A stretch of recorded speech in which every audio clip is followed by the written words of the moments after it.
Berjuanglah untuk masuk di pintu yang sesak itu, karena banyak orang yang masuk tapi tidak dapat masuk di dalam pintu sesak itu. Jadi ada dua pilihan. Di manakah pilihan kita? Yang pertama di pihak Tuhan.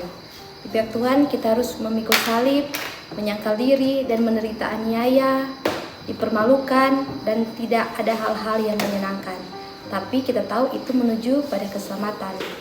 Dan di pihak setan, di situ banyak kenikmatan, banyak kesenangan, tapi kita tahu di situ adalah jalan kebinasaan. Sehingga orang-orang yang senang akan kesenangan duniawi itu rela menggantikan hal-hal kekal dengan hal-hal duniawi. Jadi, apakah pilihan kita? Pihak manakah kita berdiri? Jawablah sendiri. Nah, di mana kita akan menempatkan diri kita? Apakah di sisi Tuhan ataukah di sisi yang bukan Tuhan, dalam hal ini setan? Dan kita tahu bahwa kalau kita berdiri di sisi Tuhan berarti kita akan melewati jalan yang sempit. Dan di sana dikatakan di dalam Lukas pasal 13 ayat 25 dikatakan banyak orang yang mau melewati jalan ini atau jalan yang sempit ini, namun mereka tidak sanggup. Ini artinya bahwa banyak yang terpanggil tetapi sedikit yang terpilih. Dan yang berikut adalah yang bisa saya impresi bahwa kenyataannya bahwa jalan yang lebar ini sangat dibuat oleh setan itu menjadi sangat menarik, sehingga banyak orang lebih tertarik untuk melihat ke jalan yang lebar. Mereka tidak mau menyangkal dirinya untuk masuk dalam jalan yang sempit, karena tidak bisa orang yang berpikiran orang tidak bisa memilih dua jalan sekaligus. Dia harus memilih salah satunya. Ya, kebanyakan ada orang yang mengatakan bahwa saya bisa memilih jalan yang sempit, tetapi kehidupan saya masih menunjukkan di jalan yang lebar, dan itu tidak masuk akal. Contohnya, salah satu hal yang di sini adalah appetite atau nafsu makan. Kita tahu bahwa Esau dia mengorbankan, dia punya hak kesulungan. Hak kesulungan itulah hak untuk kehidupan kekal. Dengan appetite-nya dijual beli dengan secangkir kaca atau semangkok kaca merah. Itulah yang dapat saya impresi bahwa appetite adalah salah satu contoh dari berjalan di jalan yang lebar. Di sisi manakah kita berdiri? Jadi kita harus berjuang untuk masuk di pintu yang benar. Karena ada yang mau masuk tapi nggak bisa masuk. Jadi kita harus bertanya kepada diri kita sendiri. Kita itu ada dalam posisi yang benar atau dalam posisi yang salah?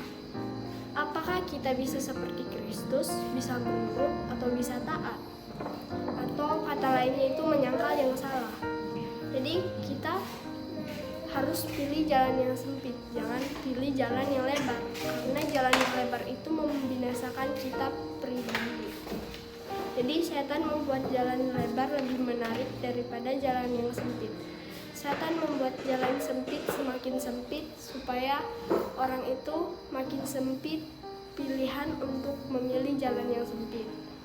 Jadi kita harus menuruti perintahnya Bapa, bukan perintahnya setan, yaitu melawan hukum Tuhan. Terima kasih. Di sisi manakah kita berdiri? Jadi kalau ditanya seperti itu artinya ada dua sisi.